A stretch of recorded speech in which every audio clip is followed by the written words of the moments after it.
This dense forest could be here, here, or even here. This beautiful cat's your mom, and she picked this cozy little rock crevice because it's just big enough for her and too small for anything that would want to eat you. Smart move, especially if you're about to pop out two completely useless newborns. That's you, blind, deaf, and barely stretching to a majestic 5 inches. You're officially the smallest cat in the world. What a title. For the first week of your life, the world is just a blur of darkness and milk. Okay, that's enough. Your mom's gotta go hunting now, which means you're on your own for a few hours. Good luck with that. After 12 days of absolute darkness, you finally see the world you'll have to survive in. But the real danger begins when you reach the first month, when you have to leave the den and face the outside world. And that guy over there, that's your father. Was your father. Your first days after leaving the den are all about watching your mother, learning her hunting techniques, and figuring out how to survive. Because, as you can see, the brutal laws of this world are definitely not in your favor. No worries, though, because your footpaths are soft and narrow, allowing you to move silently across even dry leaves. Good thing, because at your size, everything with a mouth is a potential landlord for your final resting place. Oh, congrats. You no longer have to share your food with anyone. Wait, it's coming toward you. Usually when you feel threatened, you rely on 3 defense strategies developed over millions of years. The first one, completely freeze. It's hard for predators to detect you when you're in this mode. But sometimes it can fail, and that's when you move on to option 2, sprinting at full speed. Your reaction time's so impressive that this fox probably thought you disappeared. Your muscles store energy like compressed springs and release it in bursts of speed, propelling you from stillness to running at top speed in the blink of an eye. Oh, look, it's coming. Okay, let's move on to option 3, hiding in tiny spaces that are hard for predators to track. This is where you truly appreciate the perks of being small in this hellish world. All this running might leave you feeling a bit hungry. Time for something tasty. Your first hunting attempts target insects and small reptiles. You replay every move and technique you picked up from watching your mom in the past few days. Your brain knows what to do, but your body is still figuring out the controls. It looks more like someone having a seizure near a butterfly. It's okay, don't cry. Your first attempts have about 0% success rate anyway. That's why Mom takes over and hands you a few tiny pieces of her prey. Oh, look over there. A rare creature seldom seen in these woods. And if you're wondering what he's doing, he's crying. It's how humans express anxiety. Most of them don't even notice, but late spring is when their anxiety peaks. Longer days and shifting priorities. But you don't know that since your world is basically just trying not to die. So you better leave. Or maybe we could offer some help instead. What would make this human feel better? A fresh lizard? Or maybe...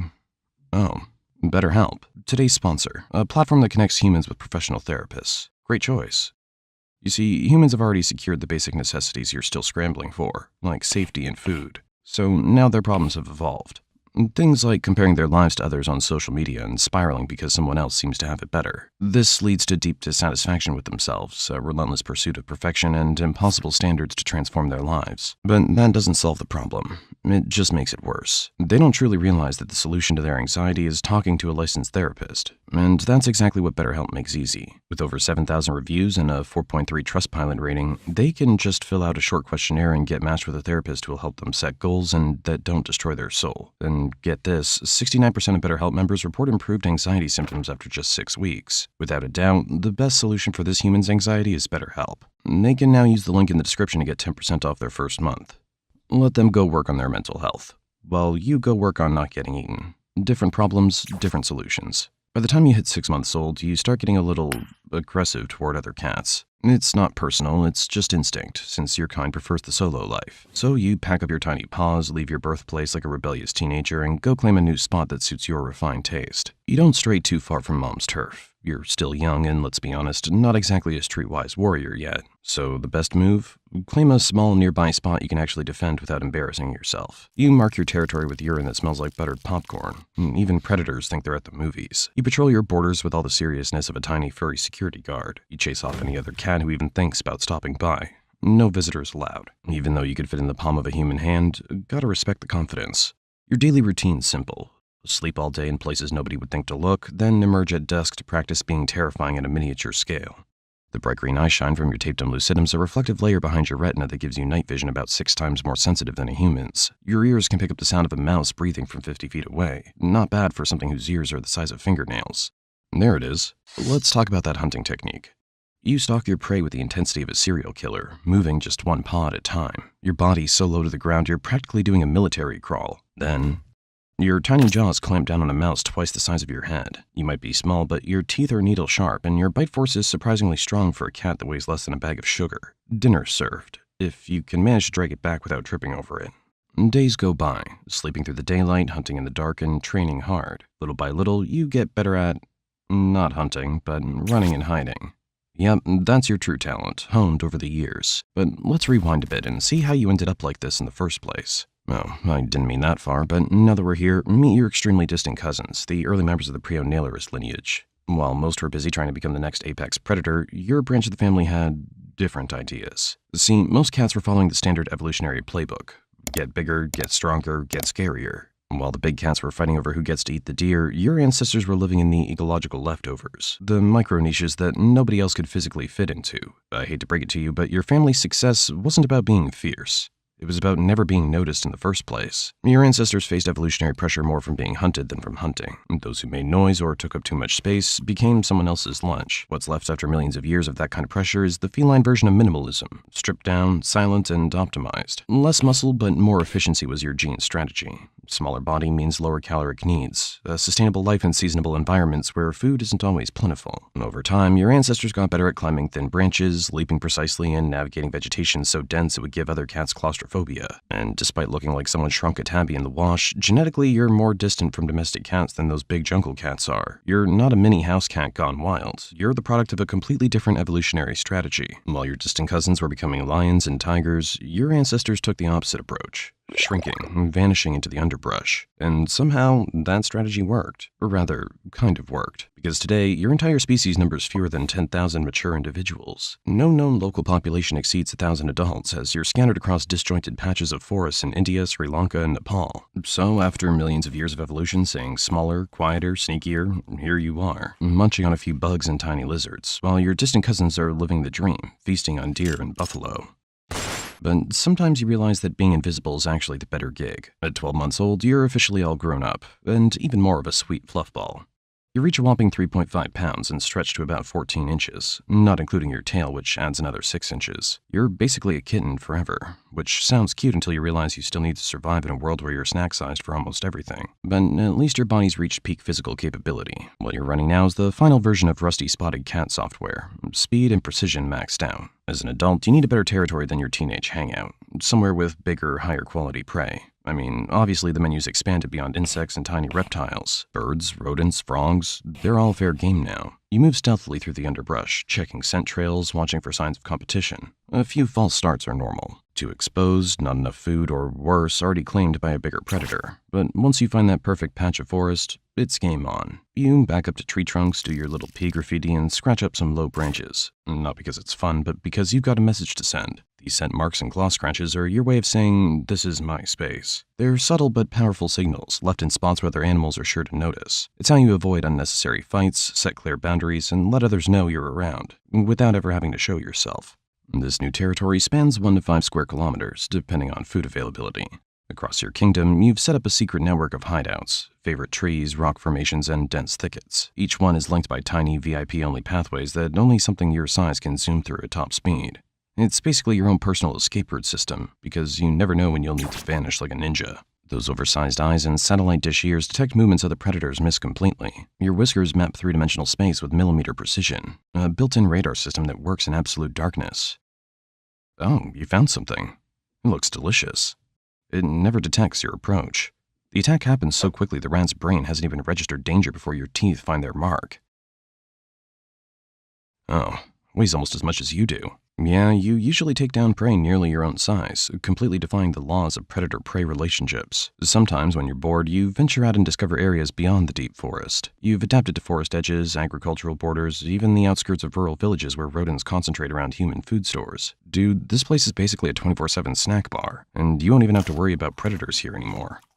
Oh, and there's something worse than predators. Those farmers have no idea you're out here protecting their grain. While they set traps and put out poison, you silently eliminate more rodents than their efforts ever could. You're the pest control service that never sends an invoice. Your existence maintains ecological balance. Without you and your kind, rodent populations would explode unchecked, destroying vegetation and spreading disease throughout your forest home. During monsoon season, you shift operations to higher ground. While other predators struggle with flooded hunting grounds, you've already relocated to drier territory where prey is more concentrated. Oh, and by the way, your menu gets an upgrade this season, and flying termites become your new favorite dish. Once the heavy rain triggers their mass emergence, you position yourself near termite mounds for the ultimate aerial buffet. Tastes like sushi, right? Okay, time to head back for a quick nap. Gotta recharge for your next stealth mission. As an adult cat, your daily routine's all about moving under the cover of darkness.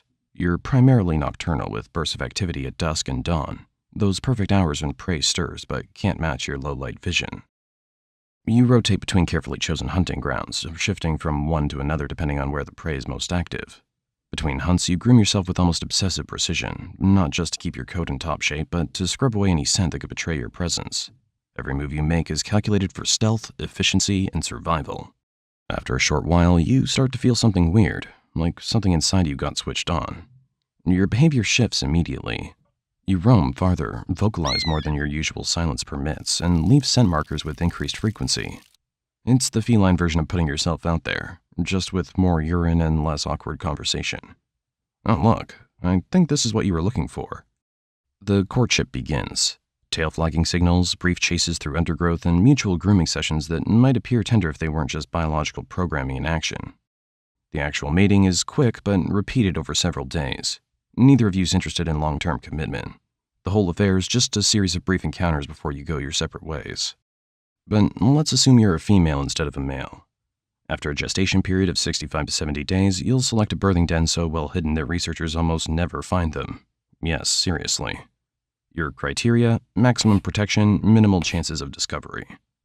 You're on your own for this. The father of your kittens is already territories away, completely uninvolved in what happens next. Single motherhood is the only option in your species. Your litter will be small, just 1 to 3 kittens. Quality over quantity when resources are limited and your body can only support so much with its minimal frame. For the first month, those kittens are completely dependent on you. At 4 weeks, they'll begin following you outside, watching your every move with an intensity that borders on obsession. You communicate with them using low-frequency calls, almost below the hearing range of most predators. Even your maternal instincts are shaped by the need for stealth. You never actually teach them to hunt. They learn by watching you. They practice pouncing on leaves, siblings, and unfortunate insects until their coordination matches their instincts.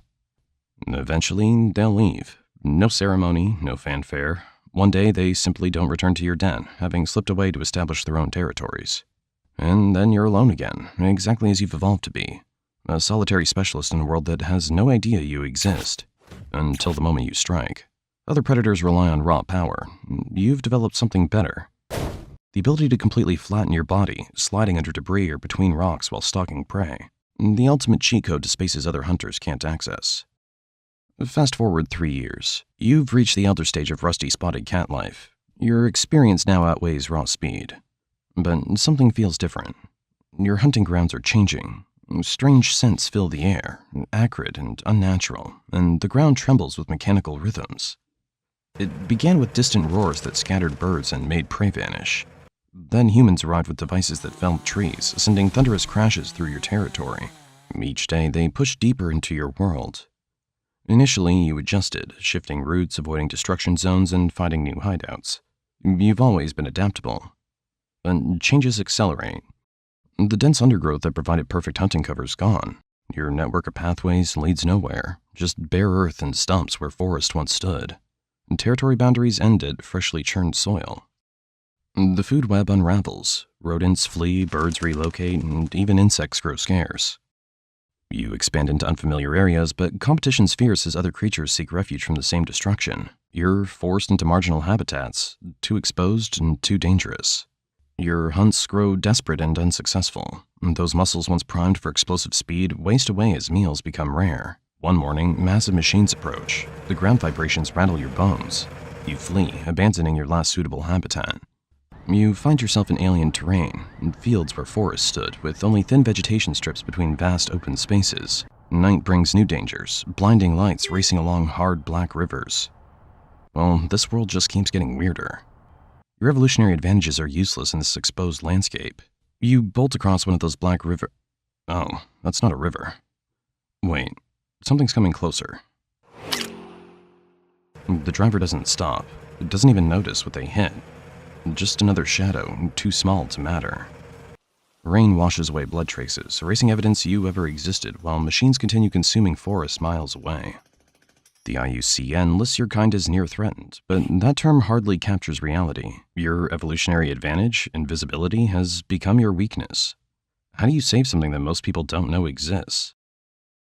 But I really wonder what'll happen to this world after your extinction, especially since you maintain the ecosystem balance by controlling the number of rodents and insects that destroy plants and spread diseases. What a shame.